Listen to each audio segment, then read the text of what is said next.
Hello friends, welcome you to our channel Sunny classes. आज हम पढ़ने वाले हैं क्लास 8 के चैप्टर नंबर 3 अंडरस्टैंडिंग क्वाड्रिलेटरल्स, चतुर्भुजों को समझना के एक्सरसाइज 3.1 के बारे में पढ़ने वाले हैं। इसका क्वेश्चन नंबर है, यहाँ पर कुछ आकृतियाँ दी गई है आपको।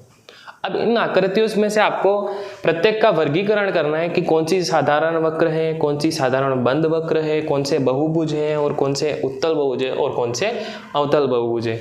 अब इसका पूरा इंट्रोडक्शन परिचय मैंने आपको इस चैप्टर का इसके पहले वाली वीडियो में दे दिया है। अगर आपने वो वीडियो नहीं देखी है तो जरूर जाके देखें, क्योंकि वहाँ आपने अगर ये वीडियो देख लिया, इनकी परिभाषाएं समझ ली, तो यहाँ पर आपको बिल्कुल आसानी से समझ में आ जाएगा। अब हम समझते हैं कि साधारण वक्र इनमें से कौन कौन से हैं। अब साधारण वक्र होने से पहले वो क्या होना चाहिए? वक्र होना चाहिए, वक्र होना जरूरी है। अब वक्र क्या होता है? बिना पेंसिल को उठाए या बिना पेन को उठाए बनाई गई आकृति क्या होता है? वक्र होता है। फिर हमने पढ़ा था बंद वक्र भी होते हैं और खुला वक्र भी होता है। तो क्या होने चाहिए? वक्र जो कि साधारण हो। अब साधारण आगे लग गया तो उसका मतलब क्या हुआ? वो दोनों एक दूसरे को क्रॉस नहीं करने चाहिए। जैसे कि ये वक्र बना दिया मैंने, अब ये ऐसे क्रॉस नहीं करना चाहिए, तो वो क्या कहलाएगा? साधारण वक्र। अब इनमें से हम छांटते हैं कि साधारण वक्र कौन कौन से हैं। देखिए इस फर्स्ट नंबर को देखते हैं। अगर मैं इस आकृति को बनाऊंगा, इस तरीके से बना सकता हूँ बिना पेंसिल उठाए, तो ये यानी कि ये वक्र तो है। अब ये साधारण है या नहीं? क्या कोई भी लाइन एक दूसरे को क्रॉस कर रही है? यहाँ पर कोई भी लाइन एक दूसरे को क्रॉस नहीं कर रही है, यानी कि नंबर 1 आपका साधारण वक्र है। अब नंबर 2 को देखते हैं। नंबर 2 भी आप इस तरीके से बना सकते हैं बिना पेंसिल उठाए, और ये साधारण भी है। कैसे? क्योंकि इसकी कोई भी लाइन क्रॉस नहीं कर रही है। मान लो इसकी ये 2 लाइनें इस तरीके से क्रॉस करती, तो क्या ये साधारण वक्र होता? नहीं। लेकिन यहाँ पर ऐसा नहीं है, कोई भी लाइन क्रॉस नहीं कर रही है, तो ये भी साधारण वक्र होगा। तो नंबर 2 भी आपका क्या है? साधारण वक्र है। 3 को देखो। अब इस 3 में देखो, मेरे को अगर ये आकृति बनानी होगी तो सबसे पहले तो समझते हैं ये वक्र है या नहीं। अगर मैं कोई आकृति बनानी होगी तो मैं पहले ये सर्कल बनाऊंगा, फिर यहाँ ये सर्कल बनाऊंगा, यहाँ तो पहले बाहर वाला सर्कल बनाऊंगा, फिर मेरे को पेंसिल उठानी पड़ेगी, फिर अंदर वाला सर्कल बनाऊंगा। तो क्या ये वक्र है? ये वक्र ही नहीं है, तो फिर साधारण कैसे हो सकता? तो इसलिए ये वक्र नहीं है। तो अब हम इसको देखेंगे क्योंकि वक्र ही नहीं है। 4 को देखो। अब 4 को देखो, मैं आराम से ये स्टार बना सकता हूँ, इस तरीके से बन जाएगा। हालांकि ये टेढ़ा मेढ़ा ये सही है, तो देख लीजिए स्टार आसानी से बन सकता है बिना पेंसिल उठाए। तो यानी कि ये वक्र तो है, लेकिन क्या ये साधारण है? नहीं, ये साधारण वक्र नहीं है, क्योंकि यहाँ पर देखो लाइन इंटरसेक्ट कर रही है एक दूसरे को। तो क्या ये साधारण वक्र होगा? नहीं, ये साधारण वक्र नहीं होगा। तो नंबर 4 भी हमारा साधारण वक्र नहीं है। अब 5 को देखो, ये वक्र है या नहीं? मैं इसको बना सकता हूँ ऐसे, यूं फिर यूं, बिना पेंसिल उठाए बना सकते हैं आसानी से, तो ये वक्र तो है। अब ये साधारण है या नहीं? क्या कोई भी लाइन एक दूसरे को इंटरसेक्ट कर रही है, प्रतिच्छेद कर रही है? नहीं कर रही है, तो ये भी एक साधारण वक्र होगा। नेक्स्ट देखते हैं। अब देखो आराम से यूं बन जाएगा कैप्सूल, कैप्सूल के जैसा ही है ये, इसकी आकृति आराम से बना सकते हैं। वक्र तो है, पर क्या साधारण है? तो साधारण भी है। कोई भी लाइन एक दूसरे को इंटरसेक्ट नहीं कर रही है, तो ये भी क्या हो जाएगा? साधारण वक्र हो जाएगा। अब देखो इसको, क्या यह वक्र है? देखते हैं। ऐसे करके मैं आकृति बना दूंगा बिना पेंसिल उठाए। क्या मुझे पेंसिल उठाने की जरूरत पड़ी? नहीं। तो यह भी एक क्या होगा? साधारण वक्र होगा, क्योंकि इसकी भी कोई लाइन एक दूसरे को इंटरसेक्ट नहीं करती है। नेक्स्ट 7 भी एक साधारण वक्र है। दूसरा देख लो, क्या 8 एक साधारण वक्र है? अब देखो ये आकृति बना सकते हो आप, यूं फिर देखो इसको यूं बनाएंगे, नहीं। तो क्या ये साधारण वक्र है? साधारण वक्र नहीं, इसको वक्र भी नहीं कह सकते, ये वक्र भी नहीं है। इसलिए अब हमको फोकस करना है किस पे? 1st, 2nd, 5th, 6th और 7 पे। अब देखो यहाँ तो हमने समझ लिया साधारण वक्र कौन कौन से। नेक्स्ट अब छांटने इसमें से कि साधारण बंद वक्र कौन से। अब साधारण बंद वक्र होने के लिए साधारण वक्र होना जरूरी है, तो इसलिए अब इन 5 में से देख लेंगे कि साधारण बंद वक्र कौन से हैं। देखते हैं। फर्स्ट हमारा साधारण बंद वक्र। अब ये साधारण वक्र भी है और बंद भी है। क्या आप इसके अंदर से यूं कोई भी लाइन जा सकती है? नहीं जा सकती है। और इसके अंदर कुछ हो तो बाहर आ सकता है? नहीं आ सकता है। कोई भी मुंह इसका खुला हुआ नहीं है, ओपन कर्व नहीं है, तो ये साधारण बंद वक्र होगा। नंबर 2 देखो, ये भी एक साधारण वक्र है और बंद भी है, तो इसको भी क्या लिखेंगे, साधारण बंद वक्र। ये तो वक्र ही नहीं है, ये भी नहीं है। 5 को देखो, ये भी साधारण वक्र है और बंद भी है। क्या कहीं किसी भी जगह से आपको खुला लग रहा है? कहीं से भी खुला हुआ नहीं है। अगर मान लो ऐसा होता तो ऐसे खुला रहता तो ये खुला वक्र होता, लेकिन ये अभी खुला हुआ नहीं है, तो इसको साधारण बंद वक्र कह सकते हैं। ये क्या 5वां भी आपका हो जाएगा साधारण बंद वक्र। ये भी आपका साधारण बंद वक्र हो जाएगा, कहीं से भी खुला हुआ नहीं है। नेक्स्ट देखिए 7, ये भी साधारण बंद वक्र है क्योंकि कहीं से भी खुला हुआ नहीं है, तो 7 भी आपका क्या हो जाएगा, साधारण बंद वक्र। आ गया समझ में यहाँ तक? आया समझ में यहाँ तक? बढ़े आगे, चलो बढ़ते हैं। बहुभुज। अब मैंने आपको बताई थी बहुभुज की परिभाषा, बहुभुज होता क्या है। तो हमने बहुभुज में पढ़ा था वे सभी आकृतियां जो क्या हो, साधारण बंद वक्र हो। मैंने परिभाषा में यही लिखा है, आपको जरूर देखना पहले इसका इंट्रोडक्शन वीडियो, तो आपको और अच्छे से समझ में आएगा।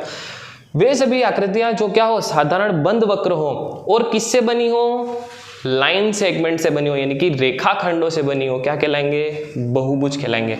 अब इन साधारण बंद वक्र में से ही कुछ बहुभुज होंगे और कुछ बहुभुज नहीं होंगे। देखते हैं कौन कौन से बहुभुज होंगे। एक को देखो, क्या ये लाइन से ही बना है, केवल लाइनों से ही बना है, सीधी सीधी लाइनों से बना है, तो ये क्या हो जाएगा, ये बहुभुज होगा। सेकंड के देखो, ये भी एक लाइनों से ही बना है, सीधी सीधी। लाइन सेगमेंट मतलब क्या हुआ, दो बिंदुओं को मिलाने वाली रेखा। तो जो केवल लाइन सेगमेंट से बने हो बहुभुज कहलाते हैं, लेकिन साधारण बंद वक्र भी होने चाहिए। बंद वक्र खुला नहीं होना चाहिए, बंद वक्र होने चाहिए। ये बंद वक्र भी है, साधारण बंद वक्र है और लाइन सेगमेंट से बना है, तो सेकंड भी क्या हो जाएगा, आपका बहुभुज हो जाएगा।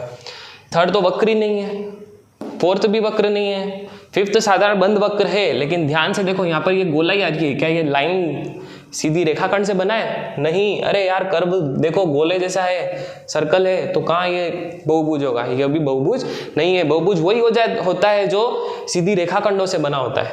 ये भी सीधी रेखाखंड है, दो लाइनें तो है लेकिन यहाँ पर गोलाई है, तो ये भी एक बहुभुज नहीं होगा। यहाँ पर भी गोलाई है, ये भी बहुभुज नहीं होगा, ये तो वक्र ही नहीं है। तो केवल दो ही बहुभुज है यहाँ पे। अब नेक्स्ट है आपका उत्तल बहुभुज और अवतल बहुभुज। इन दोनों को एक साथ समझते हैं। मैंने उत्तल बहुभुज में बताया था आपको, कोई भी कोण अगर 180 डिग्री से ज्यादा का हो जाएगा तो वो अवतल बहुभुज होगा। अगर सारे कोण 180 डिग्री से कम के हैं तो उत्तल बहुभुज हो जाएगा।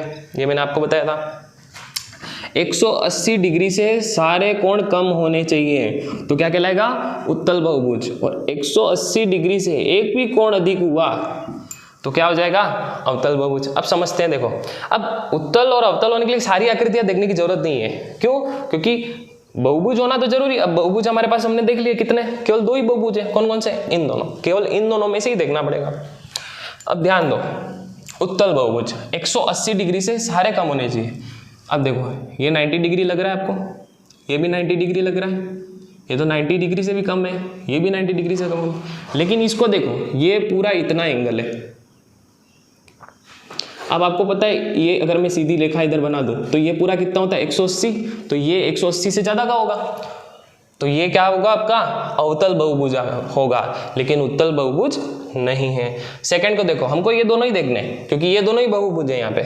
अब इसमें देखो, ये भी 180 से छोटा है, ये भी छोटा है, ये भी छोटा है, ये भी छोटा है। अब कैसे पता चलता है 180 से छोटा है?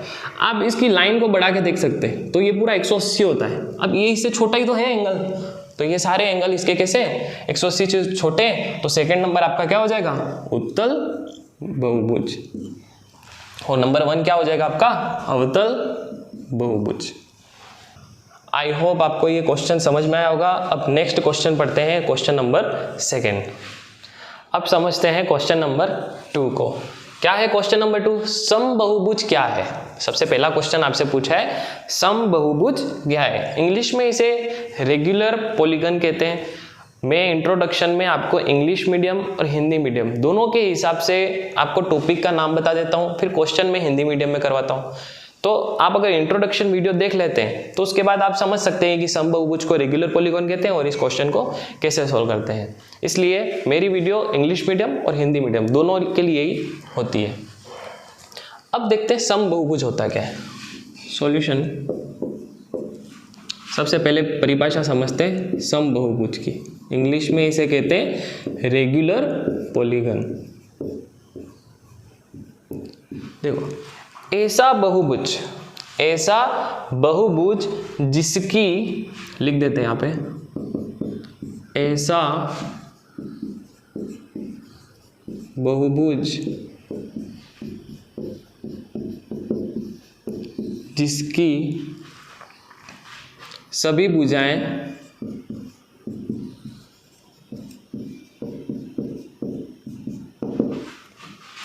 और कोण, सभी भुजाएं और कोण क्या हो, बराबर माप के हो।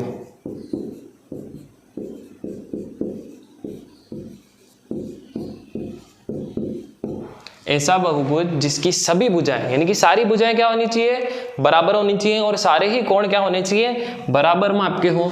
क्या कहलाएगा, समबहुभुज कहलाता है। सबसे पहले आपसे पूछा था समबहुभुज क्या है, तो हमने बता दिया समबहुभुज क्या होता है। अब आपको तीन भुजाओं का समबहुभुज बनाना है, यानी कि तीनों भुजाएं कैसी होनी चाहिए, सेम होनी चाहिए। अगर आप भुजाएं सेम बनाते हो तो ऑटोमेटिकली अंदर के कोण बराबर हो जाएंगे। देखिए कैसे। फर्स्ट हम बनाते हैं जिसकी कितनी भुजाएं हो, तीन भुजाएं हो।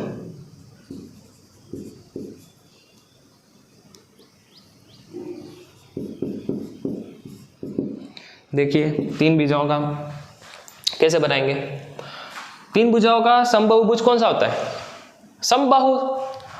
तो बना दीजिए समबाहु त्रिभुज, 2 3। अब इसकी भुजाएं क्या होगी, बराबर होगी तीनों, और सारे एंगल भी कैसे होंगे, बराबर होंगे। ये बन गया हमारी तीन भुजाओं का समबहुभुज, जिसके क्या कहते हैं हम, समबाहु त्रिभुज कहते हैं।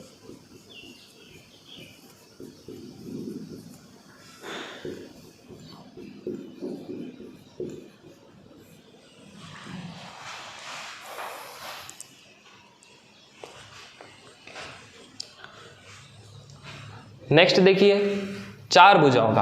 अब चार भुजाओं का समबहुभुज क्या होगा, चारों भुजाएं क्या होनी चाहिए, बराबर होनी चाहिए। ऑटोमेटिक सारे कोण क्या हो जाएंगे, बराबर हो जाएंगे। तो चार भुजा, देखिए चार भुजाओं का समबहुभुज कैसा होगा।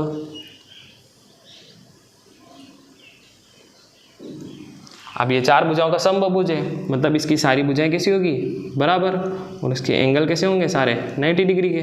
तो ऐसा समबहुभुज क्या कहलाता है, वर्ग। ये क्या है आपका, वर्ग। नेक्स्ट देखिए कितनी, 6 भुजाएं।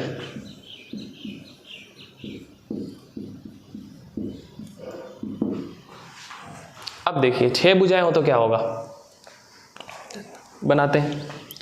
सारी भुजाएं कैसी होनी चाहिए, बराबर।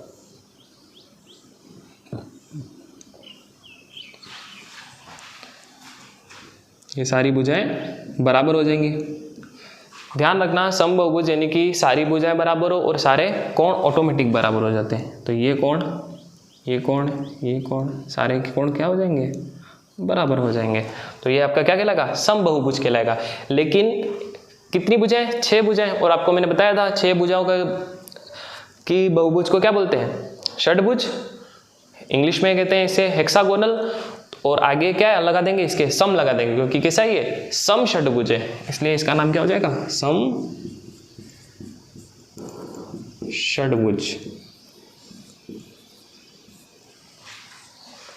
ये हमारा क्वेश्चन यहाँ पर खत्म होता है।